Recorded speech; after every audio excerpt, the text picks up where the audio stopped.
So I will start by introducing, the way it's structured is we'll have 4 midwives talking about their experience working part-time job share in MGP. We've given them about 6 minutes each. And then we'll talk about the pros and cons of MGP. Joss and I will facilitate that kind of discussion. And then Joss will have a bit of a discussion about the pros and cons. Then Joss needs to go to another meeting, poor Joss, 6 o'clock then. And then we'll do a question and answer kind of session. And then we'll wrap up after that. So that you can hear from the right people instead of me, we will move into our first panel member. So we have Rachael Korzer, who is currently working job share in an all-risk model of care. Rachael is currently completing her Masters in Primary Maternity Care and aims to have her endorsement and IBCLC in the next 18 months. Go, Rachael. So Rachel's biggest achievement in life is being a mum of 3 and soon to be 4 beautiful children, all under the age of 6. My goodness. Yeah. Go, Rachael. Welcome. Thank you, Belinda. Thank you. So hi guys, I'm Rachael. I've been in a job share with MGP since April last year. I've never worked in MGP before, so it was definitely a really big learning curve for me coming in at a part-time position, because I only work 2 days of the week and then we share a weekend every fortnight.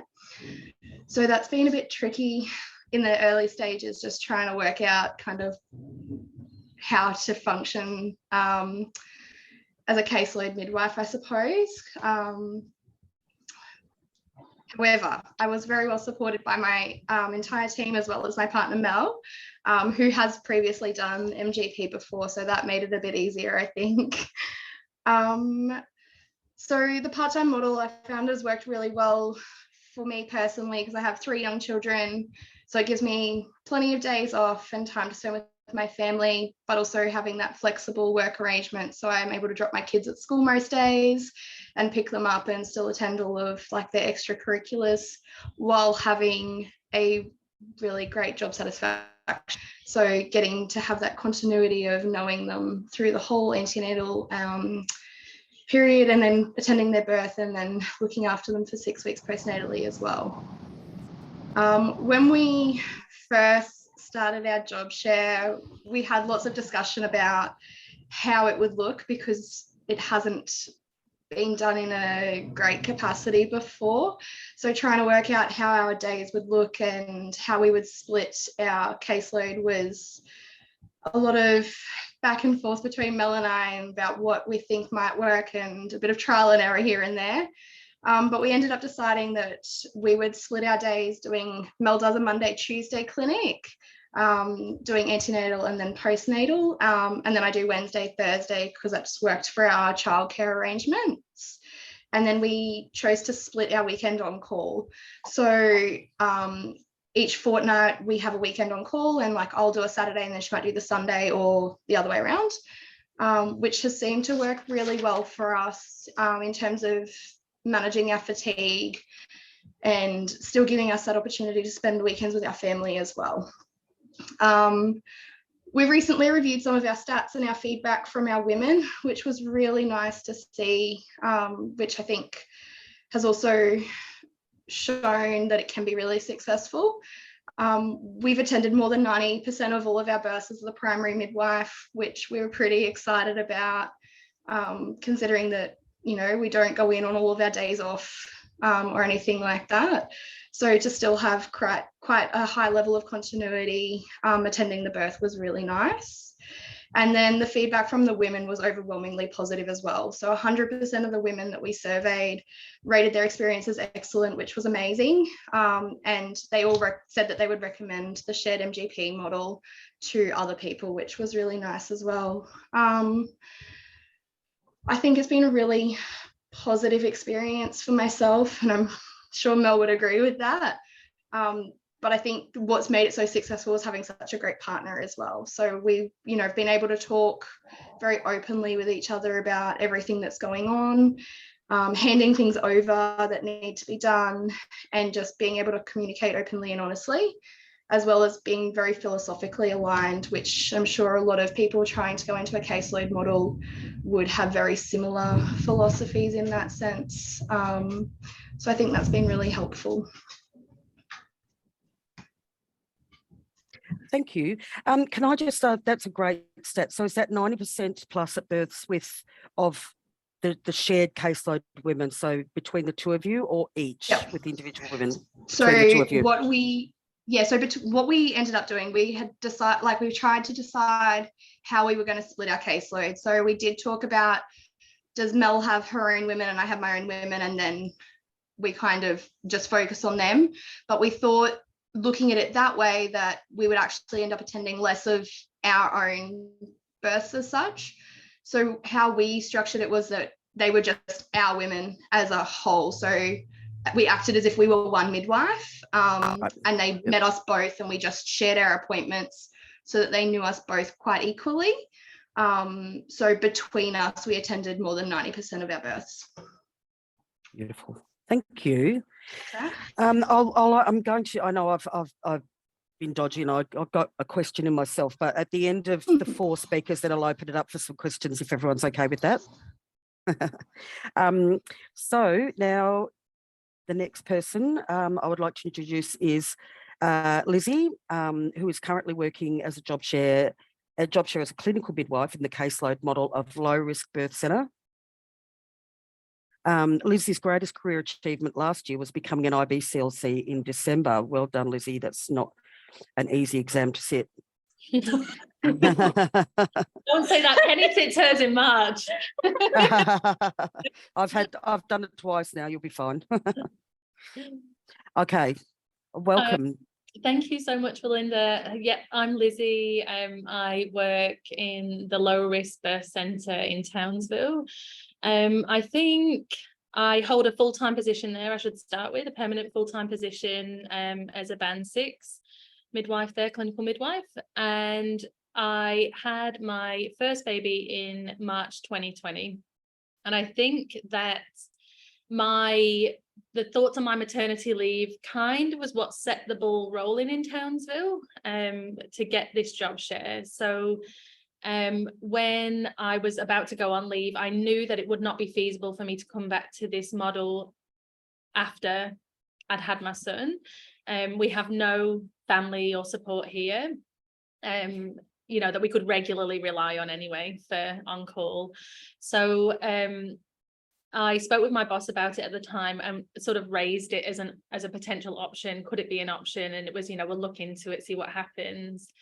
And I think getting towards the end of my maternity leave, there was still no consensus on what was happening. And so I applied for a job outside of the maternity services and was a little bit surprised that I was offered the job. And so was my boss, who had to write the reference and then called me and said, "What are you doing? Do you want this job?" It was a job at the prison. I did not want this job. And she said, "How can I keep you? How will you stay in maternity services? What can we do?" And I said, "Give me a job share. I need a job share. That's what I want." And through that, in the background, the director and our manager were getting together and had these meetings, did a business plan, and that's how this all came about. We then had meetings with the midwives that were interested. So I think at the time there were 3 of us that held permanent positions. Is that right, Mel? Yeah, you, me, Rachel. Yeah. And Joe as well, maybe. So maybe 4. Oh yes, Joe. Yeah, sorry. So 4 permanent positions and other people that were coming back from maternity leave that were interested in maybe being a 0.5. So we had a few meetings and we talked about how it would look. I think we'd all sort of had a look around to see what the research was out there, and there really isn't very much at all to model our model on. There's an MGP Australia Facebook page that I know a few of us sent some posts out on to find out how part-time case models would work with how many FTE, like what FTE worked, how annual leave worked, how sick leave worked, were they rostered, like how did it all work, and sort of got a bit of a plan of how it could potentially work. And then I returned to work at the end of February and started in a job share with a midwife that wasn't Penny initially. And that was in March we started. And Penny was actually our partner midwife, our full-time partner midwife at that time. And just like Mel and Rachel, we worked very similarly in that we split our week. So I did Monday and Tuesday, and our joint day off was Wednesday, and Rachel worked Thursday, Friday, and we split a weekend as well. We did much the same with our caseload. We did discuss having the 2 women each per month, but it didn't feel like it could work as well, because they would potentially, there'd be a really high chance of having the other midwife attend their birth, and they might have then only met them once.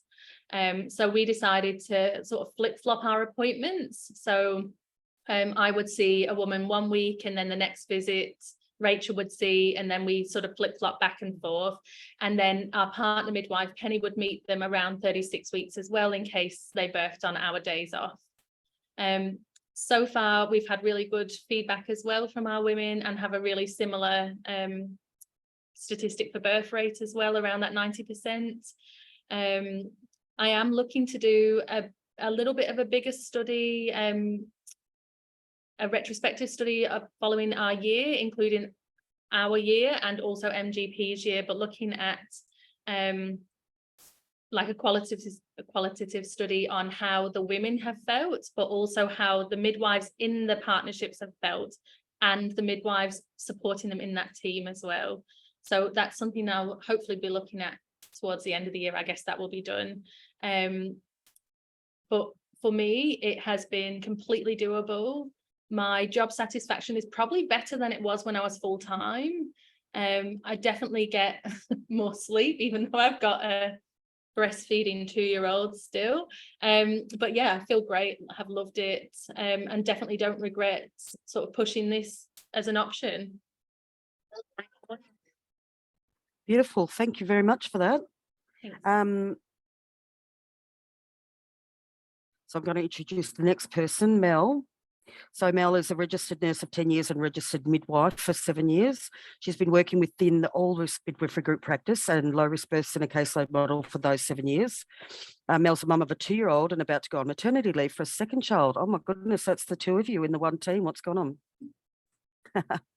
Welcome, Mel. Thanks. Hello. Yeah, thanks. Yes, very lucky to be having my second child, but yes. I'm Mel, and I have done full-time MGP and a little bit of birth centre before I had my boy in 2021. And when I was returning back to work, it took us a very long time to have our boy. So it was very important for me to have that work-life balance and still be able to be a mum at home and watch my son grow. So I had a very honest conversation with my boss that I really didn't want to go back to the floor and do shift work. I'd done it shift work for quite a while, and it just wasn't a great work-life balance. And I think Lizzie had started the ball rolling with the part-time, so there wasn't much pushback for a part-time trial to happen. It was just the fact of finding a partner that would work well within my philosophy and within the team that I was already permanent in. So along came Rachael about a month after I had started, and I was trying to cover a full caseload at that time on my own at 0.5, and that was really quite difficult. However, my team were very supportive and helped me a lot with that, and I didn't come in on my days off, and I ensured that I stayed within my time. But it was a lot easier, of course, when Rachael started. I think it was a lot easier for me to transfer into part-time because I have that previous experience compared to Rachael, where it felt very much the same. And it was quite nice. A lot of my women were repeat clients, so it felt like I hadn't really left in a way. But in regards to me, I find it amazing. I love it. I'll come back to it after I have my second baby, hopefully. And I don't want to do anything else, pretty much. I think the only kind of restriction we have is that we've only trialled 0.5 on MGP. I do know there was a little bit of a trial of maybe 0.8 within the birth centre that Penny might be able to talk to about later. And I would hope that that would open up the doors on MGP for a lot of other women that need that little bit more money than the 0.5. In saying that, I am aware that there has been situations where midwives have worked 0.5 and still filled casual shifts on the floor as well. So that's another option, as long as it didn't interfere with on-call days or, you know, planned days on. But yeah, in regards to our statistics, 91% of women we made to the birth of our women, which is really good. And again, 100% satisfaction, which I think is really amazing considering it's still in its trial phases. But yeah, that's about. Lovely, thank you. Yeah. I just want to, when you were talking about the 0.8, Townsville at the time didn't have any part-time midwives in MGP, did they? It was full-time or nothing. It was full-time or nothing, yeah. Yeah, so I'm just letting other people know who'll be wondering that. So the 0.8 is not a 0.8 caseload sharing model. It's what happens elsewhere, but I just want everyone to know that this was unique to Townsville until, as in, at that point, it was full-time or nothing. And so the midwives were able to argue for that a shared caseload between 2.5 midwives, and that's what's been trialled. So just wanted to clarify that. Yeah. Thank you. I guess Thank the only fallback that that's okay. Yeah. No, go for it. The only fallback that Rachel and I probably found is when we're on holidays or unexpected sick leave, especially with COVID, is when it's becoming a little bit tough to cover the full caseload. Yep, fair enough. Yep. Does that happen very often? COVID. Oh, well, we've both had COVID twice, so and unexpected sick leave with family does happen, unfortunately. Yeah. So yeah, I've been on unexpected sick leave at least twice in the year that I have been on. So yeah, I guess quite common with a family. Yeah. Okay, thank you, Mel. So, lucky last but not least, I will introduce Penny. Penny became a midwife after having her first child at a birth centre in Sydney. Penny's worked as a caseload midwife for 10 years at Townsville University Hospital, starting in the MGP model and then moving to the birth centre in 2015. Penny's also studied to be a lactation consultant and is an endorsed midwife since 2014. Wonderful. So welcome, Penny. Hi, everyone. Thanks for allowing me to talk. So my experience with the job share, the 0.5, is I was lucky enough to just be given the opportunity, if you like. As Lizzie has already explained, she was doing the job share with Rachael and I was the full-time partner. And then Rachael actually wanted to increase her hours, so I jumped at the opportunity to fulfill the job share role. And I think we've spoken about these lovely young dynamic midwives coming back from maternity leave, and it being an opportunity to spend time with their family as well as work in a model of care that they're really passionate about. For me, I think I'm actually heading towards retirement in the next few years. So it's enabled me to sort of plan the end of my career a little bit more, because I think working full-time caseload is all encompassing, and it's very difficult to fit in other things, I think, and look at sort of other areas of interest. So certainly working 0.5 has allowed me to study to be a lactation consultant, because I've been talking about it for about 10 years as being one of my career goals. It's given me a little bit more free time to do that. And some of my other interests are, I quite enjoy doing some lecturing at the uni. So it's also, you know, allowed me more time to do that. So I'm really enjoying having just more thinking time, and I have to say, really enjoying the work-life balance. I have 3 children. They're all older, and of course none of them live in Townsville. So it enables me to be able to, you know, travel to see them without sort of trying to fit it in after you go off call, and then, you know, a couple of days before you're back on call again. I think I know that some of the other people have already said this. So first, I've just wrote down a few points. So the much improved work-life balance, definitely. I have much more family time, and I'm able to make a commitment to other activities, which is really nice. Like I've already said, I can focus on other aspects of my career, working towards retirement. More I find that now I'm working 0.5, I really try and emphasize on women doing a lot of their preparation around birth and that kind of thing, because I think when I was full-time caseload, I sometimes felt a lot more personally responsible for somebody's birth experience, whereas I realized that when you're working in the caseload model, it's a partnership model, and sometimes we need to put some of that responsibility back onto the women and their supports. The only thing is, I do find that I perhaps don't know the women as well, even though, as Lizzie's already said, we try and make sure that we meet those women equally. Obviously it is a bit different to when you're working full-time caseload.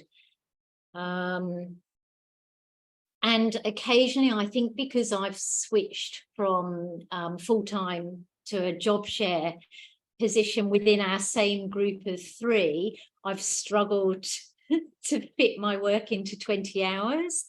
But that's partly because the way we worked out our annual leave was a little bit all over the place initially because of that change sort of halfway through. But Lizzie and I are taking holiday at the same time in May. We're taking 6 weeks off at the same time, and I think we've agreed that that will probably work better. That's about it, really. I can't think of anything else. Can I just say another thing? Yeah.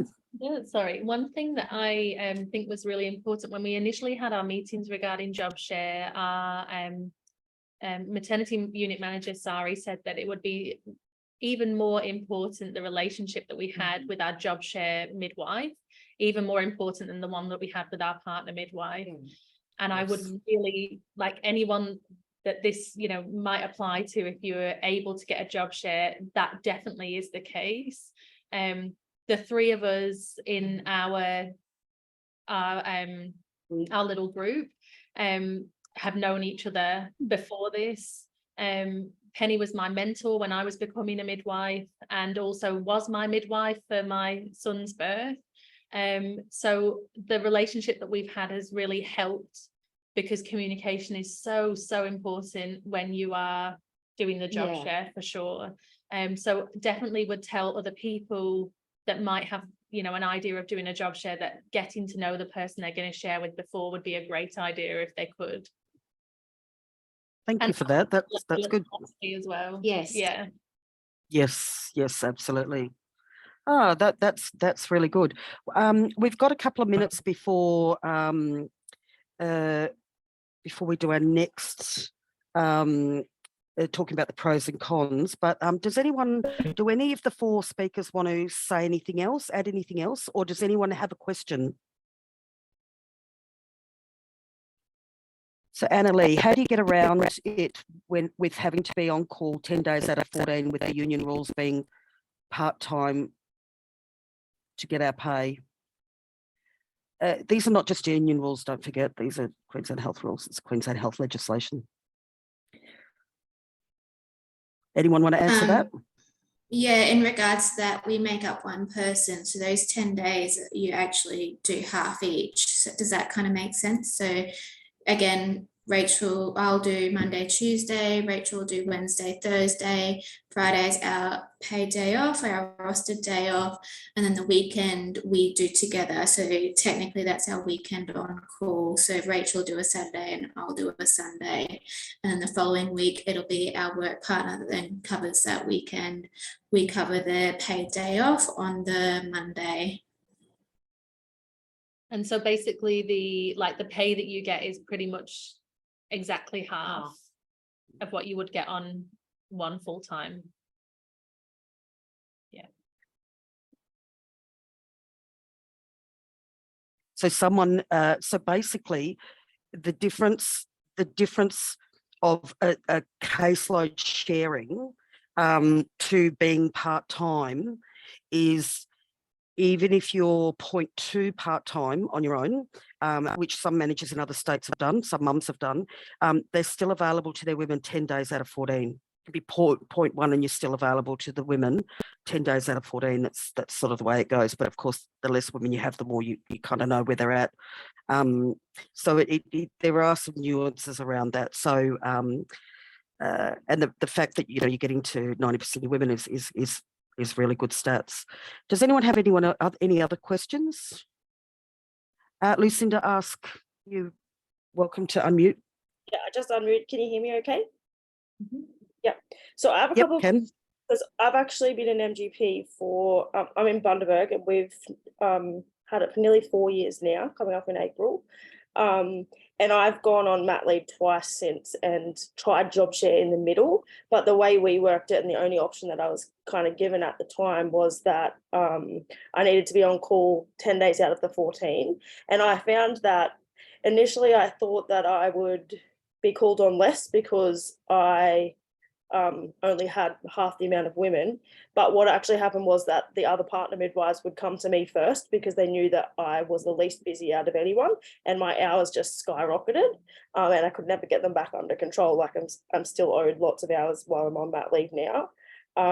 So this is really exciting for me because I'm about to have a meeting with my boss, and I'd really like to take some of this stuff back to her and say, look, it does work and you need to give me some space. So I guess the first question I have is probably for Penny. How did you feel as the partner to the two midwives? Did you ever feel like you had to cover for them? Because sometimes that happens in ours, like people get a bit resentful, feeling like they're covering a bigger load, even though it's the same amount of women and caseload that you would have as one person. Yeah, I honestly never felt like that at all. I have to say, sort of within our birth centre model of care, we also see the other midwives within our group as support as well. So it's not just support from me that Lizzie and Rachel would have, but from the rest of the group of the midwives as well. So I never felt that I was taking on any more because they were in one full-time position between them. So I mean, what I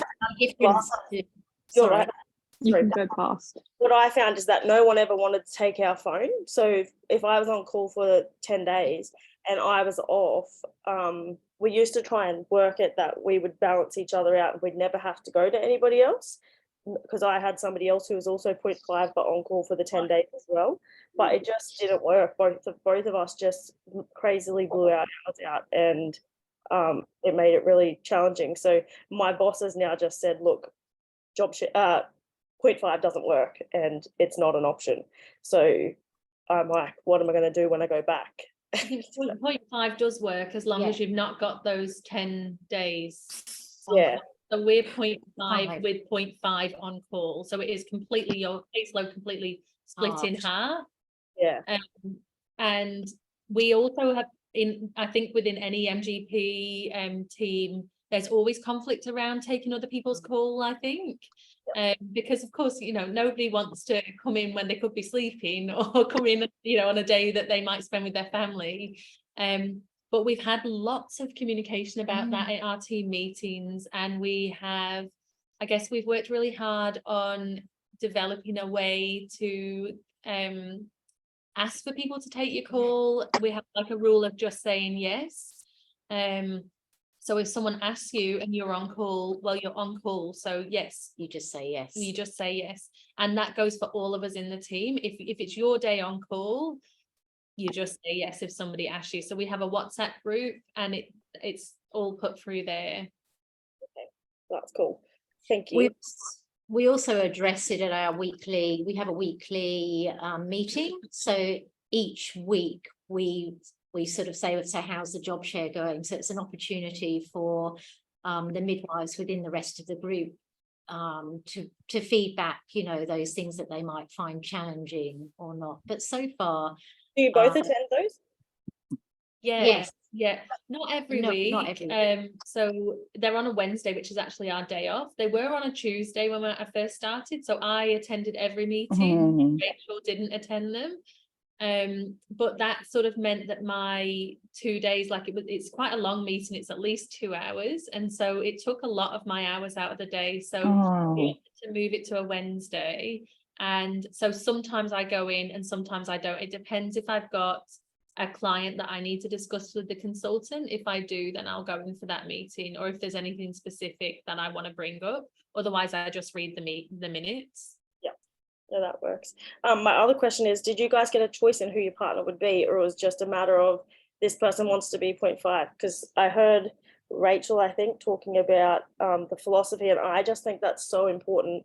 When we've had new people come into our team, it just changes the dynamics, and it feels like you can just never get stability or traction to move forward, and things are just constantly changing, and we're such a new service that it sometimes nearly cripples us before we work out what we need to do to keep moving forward. Yeah. So, I definitely think hope that was an option. I think that is always going to be a problematic in the public system, because there's only so much managers can do when they're employing people, you know, like they so that I think that's, I don't know, I mean, people should get to have some say over who their partner is by all means, but in the public system it's really tricky as to who's getting employed as well, who's getting that movement around can be quite challenging. I just want to, before Peter, I can see your hand up. I can see that in the thing in the question you've asked, can we amend the local agreement template to state part-time midwives are able to be on call part-time hours only? No, that is never going to happen. So what's working with these two midwives is they're sharing a full-time caseload. So if you think for a woman coming through a case, if I go into caseload, I might have Penny or Lizzie as my midwives, and I've got a 90% chance that one of them is going to be at my birth and I've got an opportunity to meet them. But if I have got, say, Joss is looking after me and she's 0.5 and she's only available 5 days out of 14, then chances of her being at my birth, like I am not going to get that continuity that I need, or that you know, that person that's around for me all the time. So no, and I guess that's one of the problem that we find across Australia, and I'm going to shut up in a second and let Joss talk. Some of the problems around Australia is that part-time doesn't tend to work. This caseload sharing is a different thing to part-time. Does that make sense? So sharing caseload, just 2 people, you wouldn't have more than that, because then you're moving into a team model and then you're really industrially at risk of working outside the agreement, which doesn't support team models. Not that team models are necessarily a bad option as well, but it wouldn't sit industrially that same way. But so one of the problems is that because people, so if I'm working 0.5, so Lucinda's case, she should not be available to more than her caseload. But what tends to happen is those part-time midwives are, you know, they get heaped on more work because they shouldn't, and that shouldn't happen. It should be that you pretty well know that even though, you know, you're on call 10 days out of 14, you've got 2 women, you pretty well know when they're going to birth, what's going on with them, or, you know, if they're due, that sort of thing. So you should be able to manage your hours really well. But we know that 0.5, 0.6, 0.7, 0.5, 0.8, the hours do tend to get a bit skew. I will take note of the Hayley, sorry, Peter, did that answer your question? I know you had your hand up.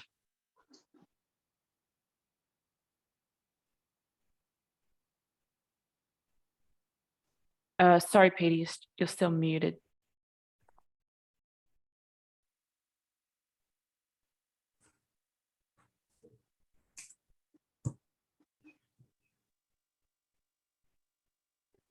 Okay, if you want to add in the chat, Peter, if you're having trouble unmuting. The last one was Hayley's just asking, it seems like you're, okay. It seems like we'll have more time for some questions. We'll have time later for more questions and answers as well.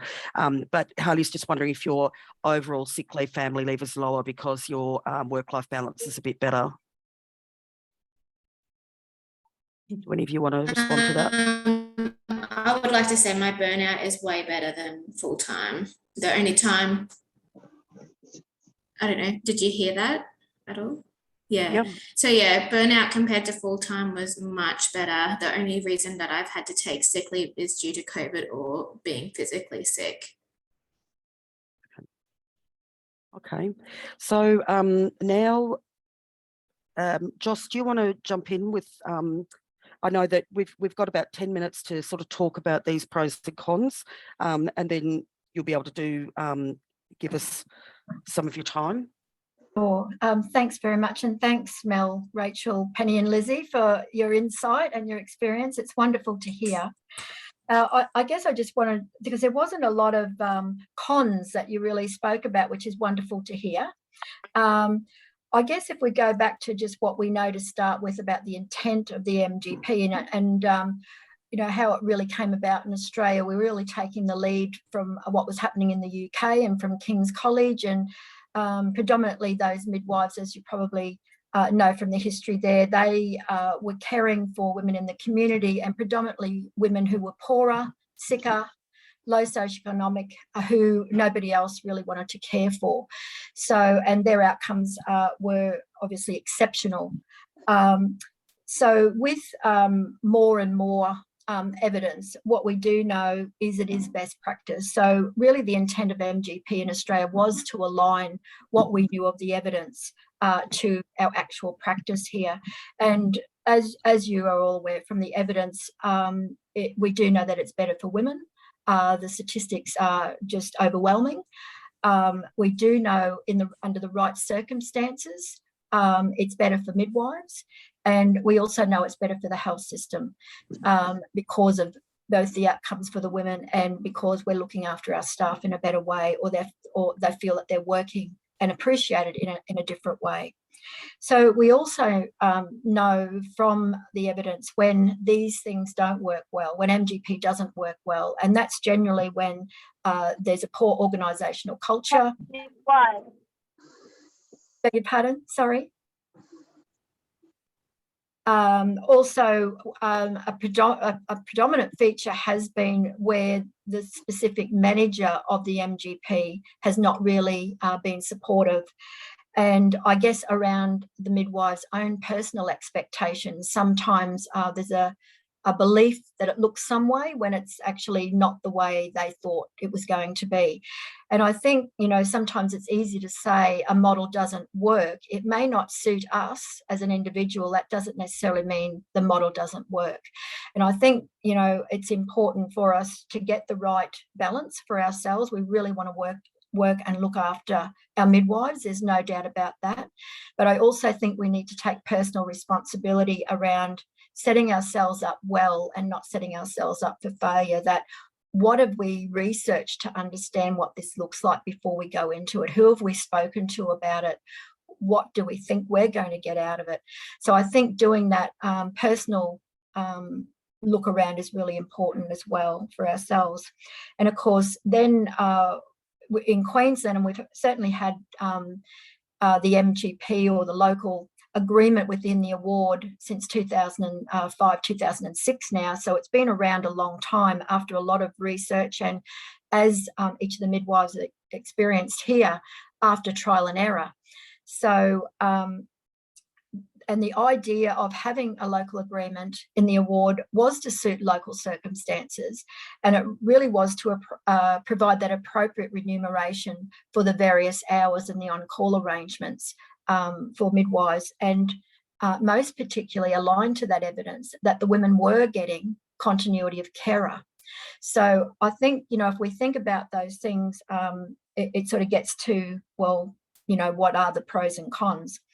I think in what is a little bit difficult in where there's some dogmatic approaches and perhaps some misunderstandings in unpicking what are we talking about when we're talking about job share, and that is really about a shared caseload, the one caseload that's being shared by two people, versus what Belinda was talking about before, someone working part-time, and sometimes they have an equitable, or it may not even be an equitable, but it might be a different FTE to their partner midwives in their MGP.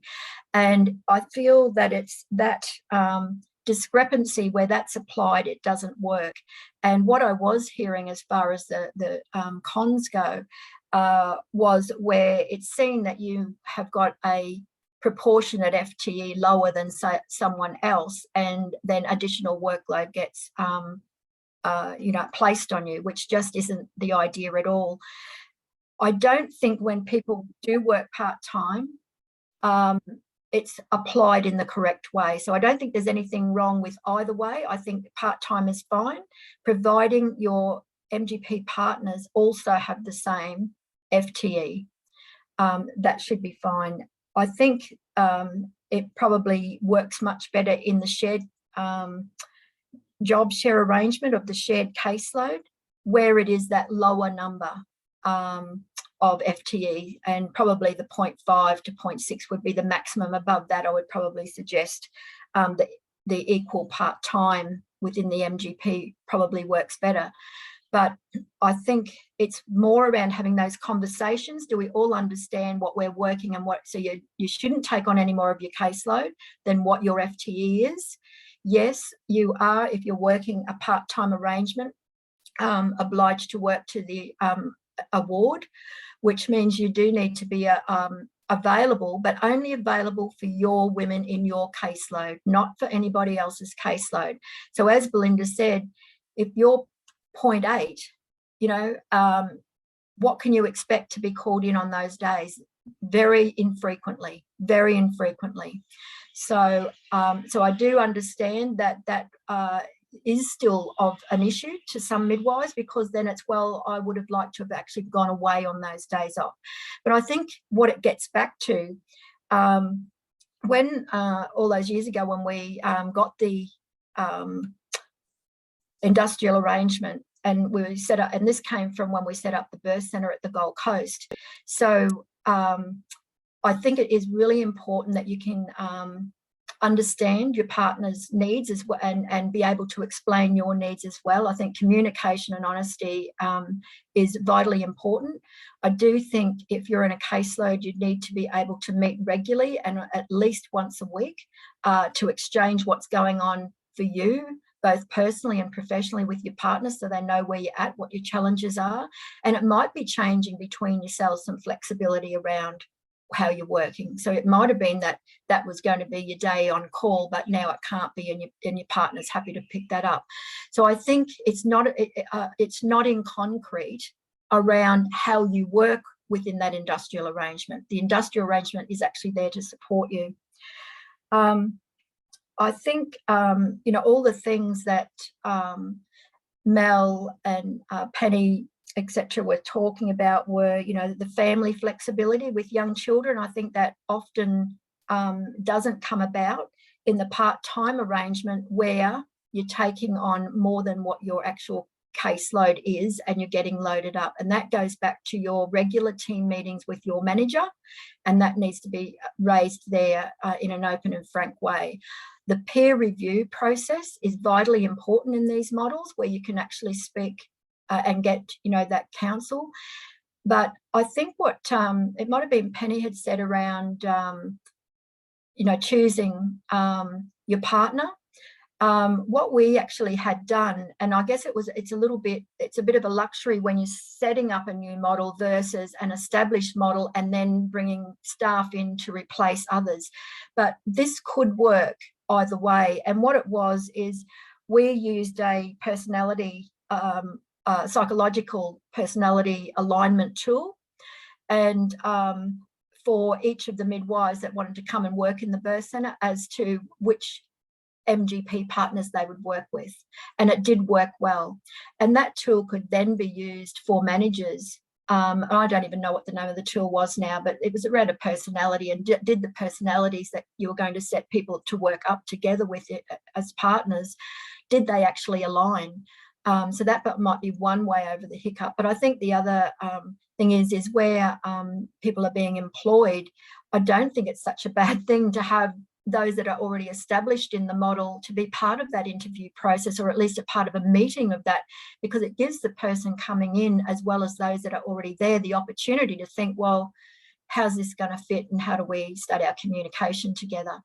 So that's possibly something there. But certainly what came through was the family flexibility, the professional satisfaction that seems to be exuding from these midwives, and the personal satisfaction, particularly, looking towards different things, being able to pursue further career advancement, such as study, or looking to down your hours because you're trending towards retirement or anything like that, as well as be available for your children. I do think it is getting back to the definition, and I think it's getting back to setting up the models and going back to the philosophy of your model of care. It doesn't matter whether it's about staffing, whether it's about dispute around women's care. If you have your definition of your model of care that everyone has agreed to, that generally sorts those problems out that causes any conflict. But it also is about, obviously having very good communication skills and being open and honest with your partners. I don't know if there's a great deal more I can say there. If there's anything you wanted to prompt me with, Belinda, or if anyone did want to ask me a question. But look, we're absolutely keen to see how we can best support. I can certainly say both, I won't speak for Belinda, but I know we're absolutely on the same page. But I can certainly say from Queensland Health's perspective, we absolutely are supportive of MGP. We do believe it's the way to go. We certainly would not force anyone to work in a way that they don't want to work, that we need midwives per se. So whatever model a midwife wants to work in, fantastic, but we do know the way forward for better outcomes all the way around is in the MGP model generally. And I guess the other thing that I really want to say too, it's horses for courses. We may have liked chocolate ice cream last week, and this week it's vanilla ice cream. We don't always, may not always want to work the same way. And so I think if something changes for you, it's okay. There will always be a job for you as a midwife. So don't think if you've decided to move out of shift work, or you've decided to move out of MGP and on-call arrangements, that there's no life after that for you. There are jobs for midwives is what I want to really put forward to you. Thanks, Joss. I guess, and look, Joss and I mull over this sort of thing all the time because we are on the same page, and I'm glad to have you here because it's often seen as the union position, which it's not necessarily the union position. It is it's within the industrial ward, which is Queensland Health. But if I was, I guess, because I come across this all the time, the idea that, oh, but I'm 0.5 and I'm having to work as many on-call hours as a full time, and it's kind of right, but it's not on call as such, because you're being available to your own women, and then you should only 4 times in that 14 days be available to your partners not your partner if you're sharing a caseload, but so one midwife is available to the equal caseload of another midwife who is on her days off. So you get 4 days off, she gets 4 days off. You're covering her when she's on her 4 days off, she's covering you on your 4 days off. So they're the only times you should be on call, and then it should be rare circumstances where that then goes outside of that other midwife, where it's someone else in the team that might need you. And we all have those nightmare runs. One of the other thing that I see really problematic is, say you do lose someone for long-term sick leave or altogether, and everyone divvies up that caseload across for them.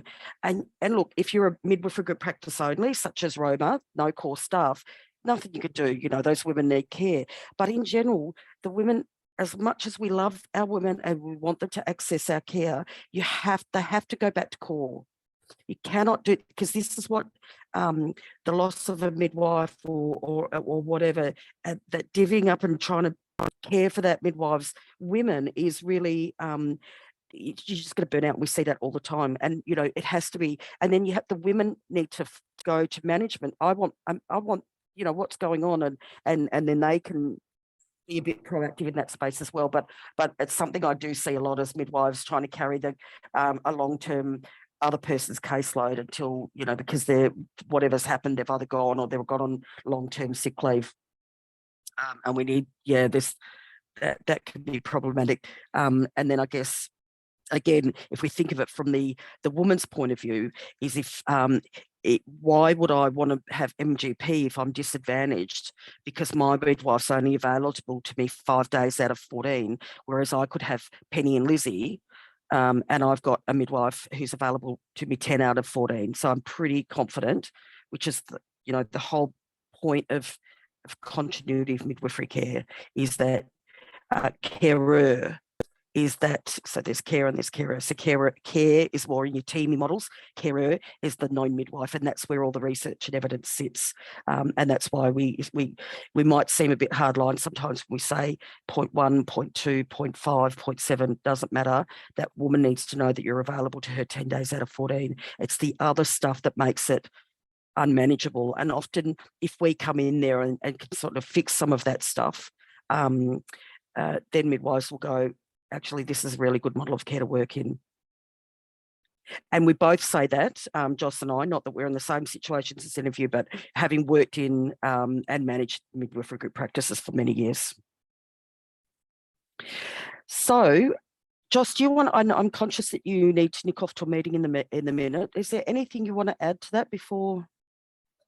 No, not really. I guess I just want to thank everyone for all the work that you do. And and I know that many of you from, the questions that have come through obviously are working or seeking to work part-time, but feel there's an equity there.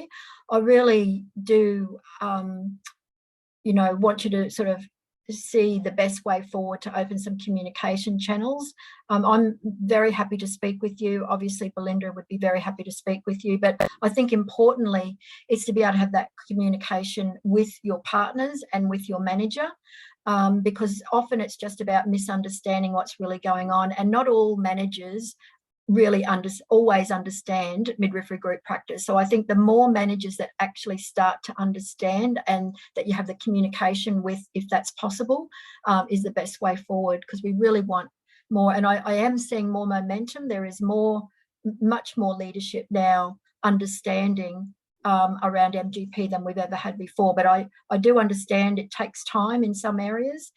So please reach out. Don't feel that you're stranded. I absolutely, Joss, I agree. You're not straight, and a lot of this stuff can be fixed. So a lot of people don't realise, like, for example, your hours are over in an 8-week period. You should be managing or be managed for your hours every week, because 1 week you're going to do 60 hours and the next week hopefully you'll only do 10, and that's okay. You should be coming into clinics every day just to be in a clinic. If there's nothing to do, yeehaw, there's nothing to do. There's a lot of things within that local agreement that is meant to give you flexibility in how you work. And I bang on about this all the time. So if you win a prize to go away this weekend on a cruise, you've got no one due. There's no reason you can't negotiate to your group. Can you hold call? There's nothing really happening. Can you hold call for me? I want to go on this cruise for these 3 days. And if you were doing that every month, then of course your group's going to go, now hang on, Joss, you can't be winning that many cruises. But you you can do that within your group. There's lots and lots of flexibility while maintaining that continuity and the work-life balance. It's just that I think we get locked into this, having to do these clinics and having to work this way, and then you're on call for everyone. The more everyone's on call, the less anyone's going to get called in. But it seems counterintuitive when you know you're on call. If you're on call for 4 people 3 times a week, you're going to get called in every single time. So that's my little rant. No, I think that is the key, understanding that you're working on call arrangements, not rostered shifts. You're not on roster. It's on call arrangements, and how you negotiate and work your caseload really is between you, your partners and your manager. And it shouldn't be, and that should be really flexible. It just should be letting them know what you're doing, how you're doing it, not permission how to do it.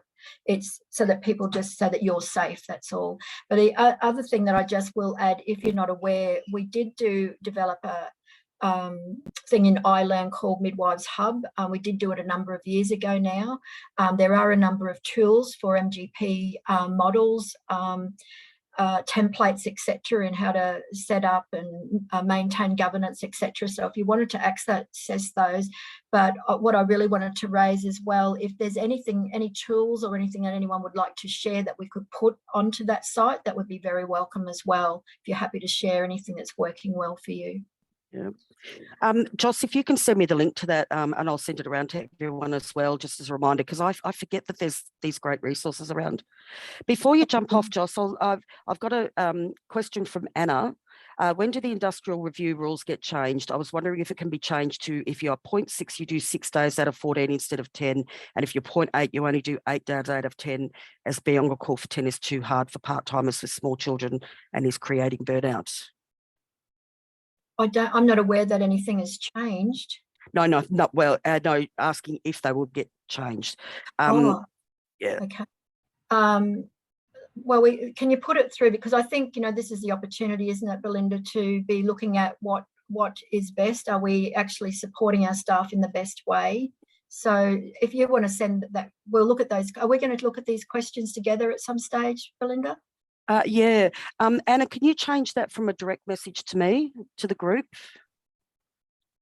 I guess my answer to that immediately would be, a woman who has someone who's 0.6 and is only available to them 6 days out of 14 is disadvantaged in continuity care. So carer. But you have a partner.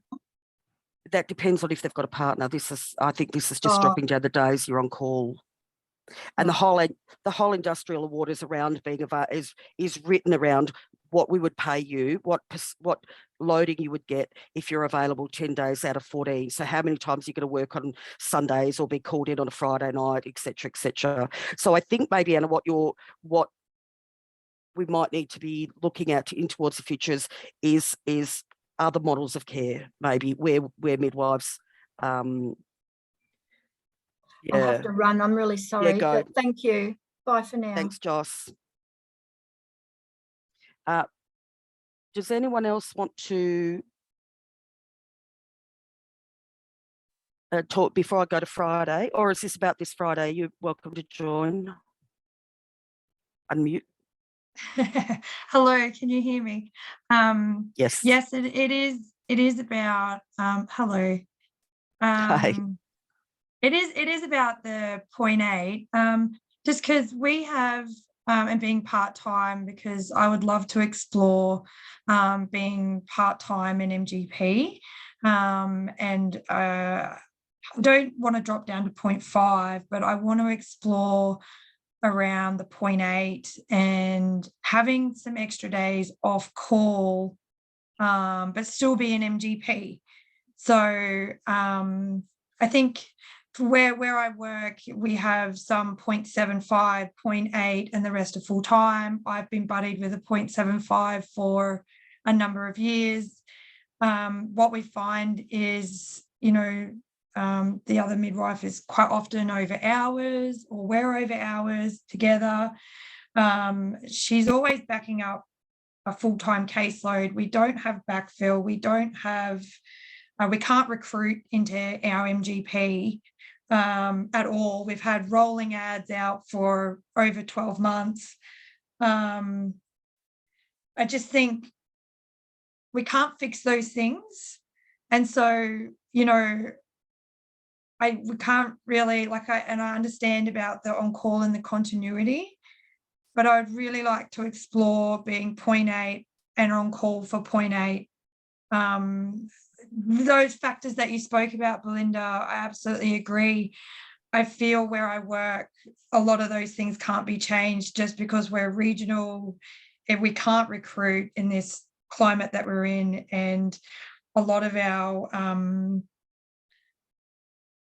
a lot of the things are quite challenging where we are. We're on bypass as well, so we definitely have that challenge. So no one's coming. I think I'm coming out. I'm coming out next week after next. Oh, are you up to us? Mm. Yes. Well, I would love to have a chat around exploring being able to be 0.8 and just so you're not on call, because when you are, we usually work in teams of 3, not so much a buddy. So we have although it has just been me and one other, so we're just a team of 2. So we've been a team of 2 for quite a while, but usually we have a team of 3, and that works quite well. And the part-time midwife could get that extra time off, but while we're 2 and one's full-time, one's part-time, it's very challenging to get those down days and not be on call or picking up another caseload, or, you know, it makes it very challenging, because then where does the phone go? If that part-time midwife is only picking up that extra day is only meant to be for their women, but then where does the other midwife's phone go when they're off on that particular day as well? It's very tricky. So I mean, for me there's two parts to that. One, it's a workload issue. You don't have enough midwives, and your workloads are ridiculous, you know, and they need to be dropped down significantly, so that you know that you could pretty much count on 6 days off, you know, in that you know when your women are due, whatever, and you're only on call for those. The 10 days you're only on call for your women, and there should only be 4 of those days that you're on call for an equivalent number. But when midwives aren't able to work that way, then it does become unsustainable, and your workloads are ridiculously high, and everyone's getting burnt out and going, I need more days off, which you do because you're burnt out and you're overworked. So it's not the model of care that's necessarily wrong, it's how it's being managed, or mismanaged, I should say, because in itself, we need a new industrial instrument to be able to work that out, because at the moment the 35% loading is based all around the 10 days out of 14 on call. So we couldn't just drop that without changing the industrial instrument. And we could look at a different industrial instrument, and I am looking at doing some big summits mid-year around different models of care that midwives can work in, because we've got expert midwives that have got the choice of working in this model of care that is just hard work and unsustainable, and they never see their family, and the work-life balance is terrible. And that again is the way that the model and the staffing is being managed, not the actual continuity midwifery, the actual MGP model. If it was worked, if midwives are able to just do and manage themselves without all these other burdens. It's very challenging. I have a 4-year-old, and I've been an MGP since he was 7 months old. And I'm full-time. So you know, and I understand all the sick leave and family leave, and you know, my part-time midwife also has children, and you know, but there is a lot of sick leave when you've got very small children under 5, and it's hard, and we end up putting a lot of pressure on our team, and you know, as well. I just wanted to ask, with the around that sharing a 1.0 full-time FTE. So say someone is 0.6 and someone is 0.4, you could share a caseload. Is that what you're saying? Potentially. Then it starts getting messy. 0.3, or you know, Yeah. like, because how like, Yeah, then it starts getting messy, because it's then are very you messy. sharing the caseload, or are you, Yes. and then are the women going to get to see you a lot, but not the 0.3 midwife? And so then they're going to start going, but can't you come Yeah. in? Can't you know, like, because they don't know, or they might not see this other midwife, so they're not getting that continuity. I'm more than happy for anyone to jump in. I just want to go back to answering the question about the workloads the way they are. These are workload issues. Midwifery Group Practice midwives need to start putting in your workload forms. I know they're built for shift work, and you know, at the beginning of shift you're meant to do whatever, but they can be retrospective, and they're always spoken about at NMCFs. And that's when we as union can come in and say, no, that those midwives can't carry that other midwives caseload. They have to go back to core. Or whatever, I'll come in and argue for you. But we need that evidence. So we need you to put in, you know, I've been on call for X amount of women so many times this week, and I should only be on a call for my own women for the majority of the time. And these 4 days, I should be only on call for another 2-3 women, but I've actually been on call for 3 midwives women, which means I've been on call for 12. Like, there are the things that we need to flag, and at the moment the only thing we do have is the workload forms, and they should be on everyone's a little icon on everyone's screen. So don't worry about, you know, who did you contact, what, you know, you just start filling them in and hammering them, and make sure they come to your organizer as well, so to the QNMU as well, so that we can start picking up, because it is burning midwives out, and it is making it look like MGP is a terrible model of care to work in. And I have worked in it for many years, and I've done a lot of private practice in many years, and I found MGP quite good. I had very young children. I had a couple of babies while my third and fourth. I was lucky I had a house husband, so I will give that up. That was a choice we made, but I never missed anything with my kids when I did MGP. So what I'm hearing from everyone, I definitely feel for you, but when I keep banging on about, no, we still have to stay on call for 10 days or available to our own women for 10 days. You're not on call for everyone for 10 days, but that's what's happening, and that's what's causing the problem with the model. So put your forms in, put your forms in. Doesn't matter if every single day you have to, I'm still over these hours and I can't get relief because this is what's happening. As many times as you can. Nick, the forms, the workload forms, and you all might be able to say, there should be an icon on your computer, electronic workload forms. I think Sasha, did I see Sasha online, one of our organisers?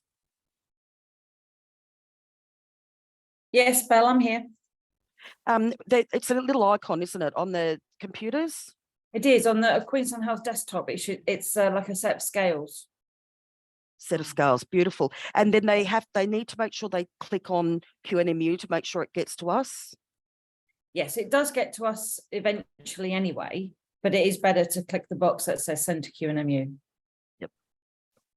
So I really encourage you all to use that. It is set up for very sort of specific shift worky type thing, but it's still very useful for us to have those forms, because when we go, look, Friday these other midwives are smashed, and look at the hours that they're over. What are you doing? Where are the midwives to come in and support them? What are you going to do? But we need that evidence, because if we just go into an NCF and say the midwives are being hammered, and they say, well, where's the evidence? We can't really do anything about it. But if we've got the evidence there, we can start grievance procedures and all sorts of things that can take a while to do, but they work quite well. So I'll bang on about that. Sorry, I see, Meg, that you've had your hand up for a while. Yeah, hi. I work in a rural MGP that is an all MGP model. So we have no core staff. We look after about 150, 140 women a year, and we have 3 MGP midwives.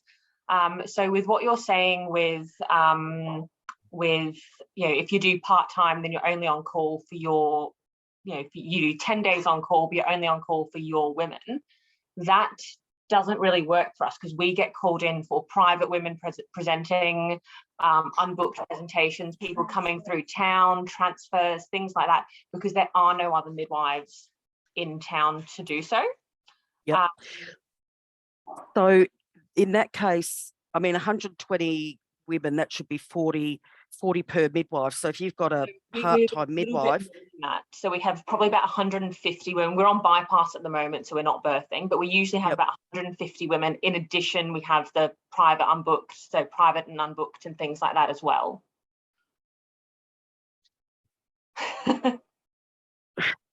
Workload forms, that's far too high a caseload. That they're actually making you work against your industrial agreement.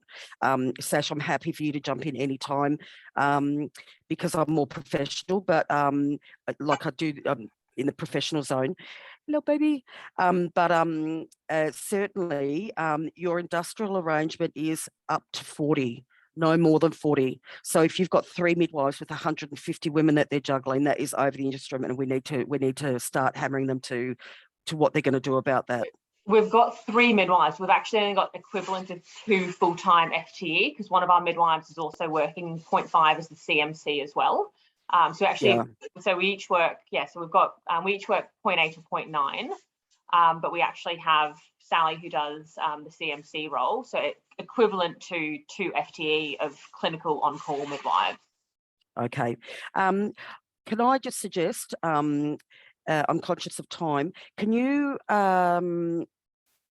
contact your organiser so we can maybe work through your the business planning framework and the model of care documents? Yep.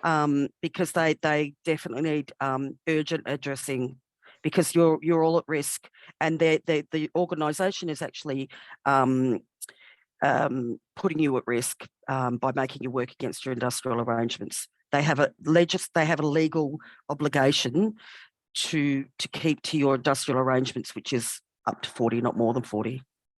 Okay, perfect. And does that include, when you say 40, does that include if a private woman presents and that kind? Because we have no core staff. Yeah. So is that 40 including, if I see a private woman, is that then counted as a woman on my caseload? No, but what it means is that you should have a much lower caseload. If your expectations are that in your community, because there's no other midwives, that if someone just turns up, you've got to go and look after that person, then your caseload should be dropped significantly. So for a full-time midwife and it depends, like this is where we try not to be too prescriptive. But if you're a midwife in a model of care where there is no core staff, you should have around, I would think that you should have around 36 women, not 40 for a start. But if you're actually then being on call for a significant number of others, and that's happening a lot, then you need to be dropped back down to maybe even 32 for a full-time midwife. And then you've got your complexities and all the other stuff. Yes, go through your organiser, and yeah, we need to do something about that, because that's not okay.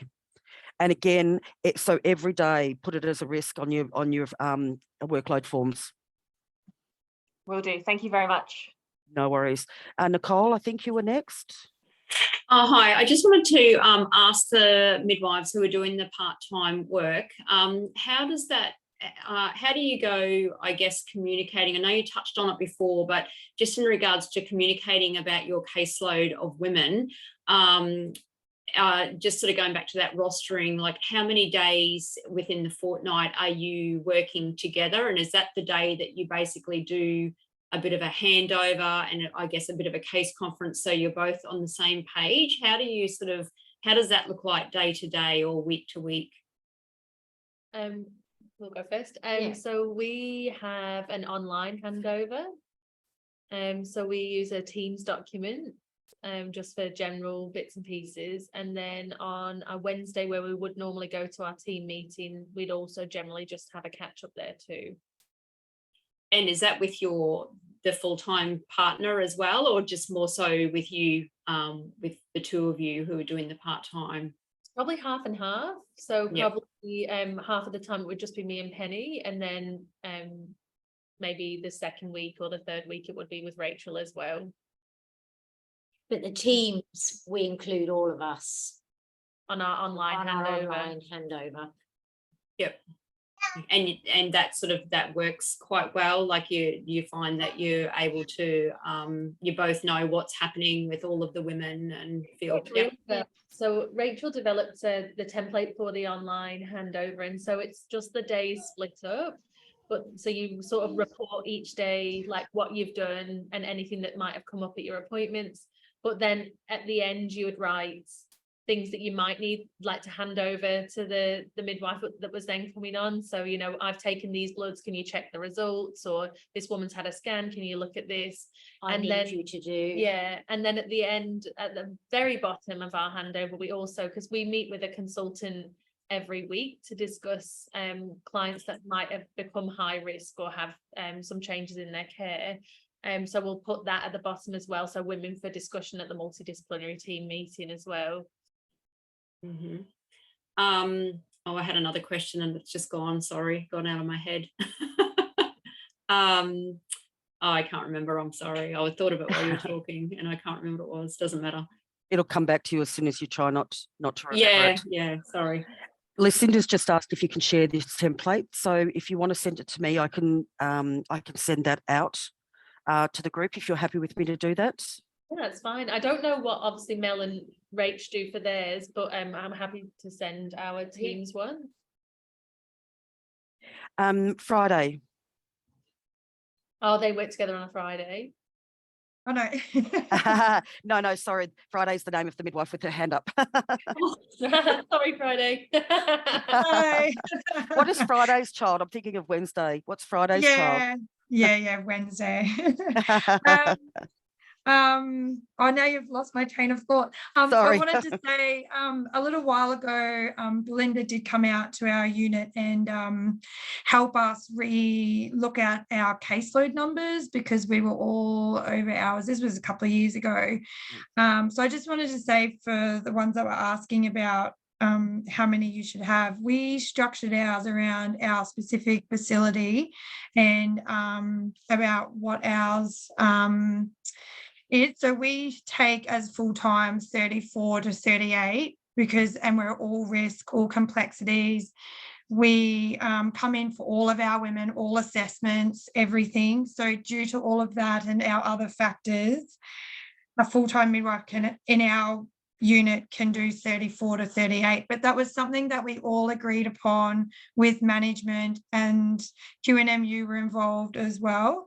And so it kind of fluctuates within there. Like last year I did 37, the year before I did 37, last year I did 35. So it's not like it has to be this specific number. It's a very I took on a lot more complex women. I had more than 8 weeks leave. So then it was a little bit different. And then on the months where I've got all low risk, I'll take 4. If I've got really complex women, then I'll only take 2 or 3 because they obviously need a lot more time and energy. But I just wanted to say that for the people that are asking about it, but as well. But I did have a question about being full-time in MGP and on call. Is there any support around us? So say we're 0.8 or 0.7 and then we're still on call 10 days to take up other roles within the maternity unit as a clinical facilitator or some hours within that role or as an IBCLC. So I want to know how that's because it's either you're over here in MGP world and you don't have anything else to do with those roles.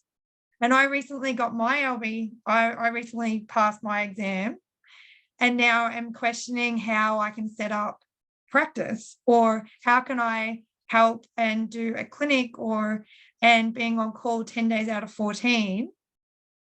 I'm just curious, how can we support midwives and MGP to look at other things as well, but still stay in MGP and still be on call for our women, but still have these other goals and aspirations? Look, I hear you, and realistically, if you're full time in MGP, then there really isn't much opportunity for other stuff, which is one of the downfalls, and that's why people move in and out of MGP. And I guess for me, I want to spend this year really working on what other ways can midwives work in a continuity style model, but not necessarily the MGP model. And I guess the only thing right now that I could answer for that was sitting within the MGP under the order as it is if you do what like say Penny and Lizzie are doing, which is a shared caseload, and then you've got that because you're halving your on call, or you're increasing your days where you're not on call, then you can go out and do other things, or you can study, which is I think what you were saying, Penny. So yeah, it is that's the way it is at the moment. Yeah, so we will be looking, and look, I'll be asking everyone. I'm trying to get A&M involved around some innovative models of care, different ways we can really utilise these really important skills that midwifery group practice midwives have that don't necessarily fit within that the 10 days out of 14 on call sort of component, because a lot of places it is actually working well for.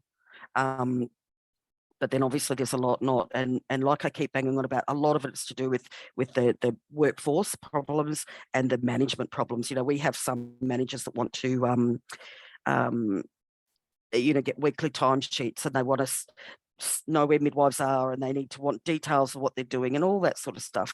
You know, like when I was doing mine, we used to meet once a month, our group. We'd have a night away, and one of the other groups would cover us just for that one night, so we could all go out together, and we'd spend a day doing our group norms, and then we'd do the rest of the year, what holidays we would take. And we just decided one time we would have a dot week, and that just meant we literally gave ourselves another week of holidays, and we were able to do it because it just meant that everyone else shared the on-call, and because we organised that the year before, we still made sure we had no women due before or after our leave. So there's different things that you can actually do that the award allows for. You can have 5 women one month, and 1 woman the next month. You know, like just because we say 40 a year, up to 40 a year, no more than 40, and up to 40 doesn't mean you have to have 40. It's always better to sit back at around the 38, so that, you know, especially if you get a late presenting, someone in their 20, 30 weeks at First Nations woman, you know, so someone's got room for them, or because the idea is not to flog women our midwives to death. The model is not about flogging you all to death. It's to provide, to be able to do that really relationship-based care provision, which we know is really, really good. So there's lots of different ways that you can do that the award does provide for. So if anything I'm saying you go, we're not allowed to do that, or we're allowed to do this, whatever, contact your organiser, and we'll organise a meeting. I'm going to do much more. I'm going to continue these. Webinars seem to be really popular, and I am definitely keen on doing a lot more around MGP, so we can talk more about this, because I can't physically go out to every site as much as I would love to. So I will be doing more of these, and so we can troubleshoot anything you want, because often it's that people don't realise, you know, like you're not meant to be covering someone else's call more than 4 days out of your 10. You're not meant to be covering call for more than 1 midwife. You know, we have some models of care, and I know, you know, arguments going around, but there's some places where the midwives, there might be 5 midwives, and they're taking turns to be on call on the weekends. So they're having 3 or 4 or 5 weekends off in a row. Now that shift workers don't get that, and 1 midwife being on call for 5 midwives means she is going to get slammed that whole weekend, you know. And so then it's like, yeah, well, we need that time off because we're so exhausted. Well, yes, you will be exhausted, because this is the way, you know, this is not the way it's meant to work. The more midwives on call, the better.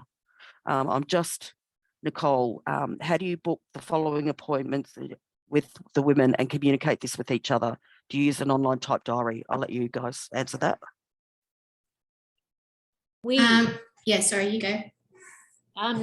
Just talking about Mel posted, sorry. No, that's okay. That's fine. Oh, sorry, Mel. That's okay.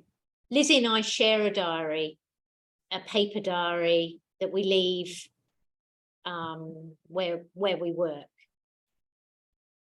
That works well for us, but we have considered an online diary. I just don't like technology. I prefer a paper diary. I'm with you. I'd be paper as well. But shared online calendars can be quite good. We use them in the family. Yeah, we just use a Teams online Excel that all of the midwives can access on MGP. So For our antenatal clinic. Yeah, which we already have open while we're already on IMR. So it's just a matter of flicking and asking when do they want the next appointment, and it's normally in with Rachael, the next one. We also both have paper diaries so that we can keep an eye on, like, you know, our phone calls and our labour hours and all of the women that we're seeing. And that's where I also. Where have we gone? Oh, what happened? Rach just popped off. Oh, okay. I'm conscious we've got 1 minute left, and I really appreciate everyone being a part of this. It's been, I hope it's been really useful for everyone. Has anyone got any last minute questions? Otherwise, I really strongly look at what's going on and don't be afraid to question it. If you're burning out, then it's not necessarily the model of care, although it might be that it's not for you at the moment, because we move in and out of when we could, you know, being available 10 days out of 14. Obviously, if someone's living out of town and you want to be in town for 10 days out of 14, you know, there's all sorts of different issues. But first of all, work out what's going on. Is it actually the model of care you're working is being available to your own women 10 days out of 14? Is that the pressure and problem, or is it because you're being called in for all these other things that are not being on call for your women? And then start troubleshooting with your team members. Well, what's going on here? Have we got too many people, you know, two FTF midwives for 150 women is totally out of the local agreement and industrial award, and also is not safe and not fair on the midwives. So, you know, that's kind of an urgent thing. I think we need to start hammering home. But, you know, even if it's you've got 40 and you're carrying the caseload of a midwife that's on long-term sick leave or has left, and where you're waiting for that, you know, to be replaced, you know, those women have got to go back into core. It just can't be any other way. Melita, how can we integrate new grads into these systems?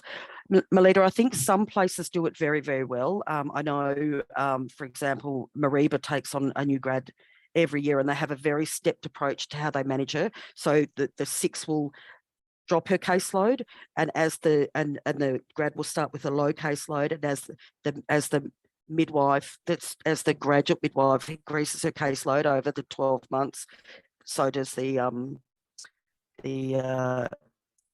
mentor. So there's a range of different ones, and I'm really happy do that as well. Yep. There's quite a few that do that stepped approach that's really quite good. When it doesn't work is, of course, when we throw a new grad that hasn't got Charleville do it very well. Roma do it very well. Roma actually grow their own. Roma have had midwives do their whole mid in MGP, their education, and then come out as midwives working in the MGP. I'm happy for that to be a topic for future discussion as well, if we would like. But thank you to our speakers. Thank you very much for talking about it. There looks like there's some really good things in that. And I mean, the key thing is that the women are having great outcomes, great support, and know their midwife and are happy with it, and that you're all happy with it and loving your job, because that's why we get into midwifery.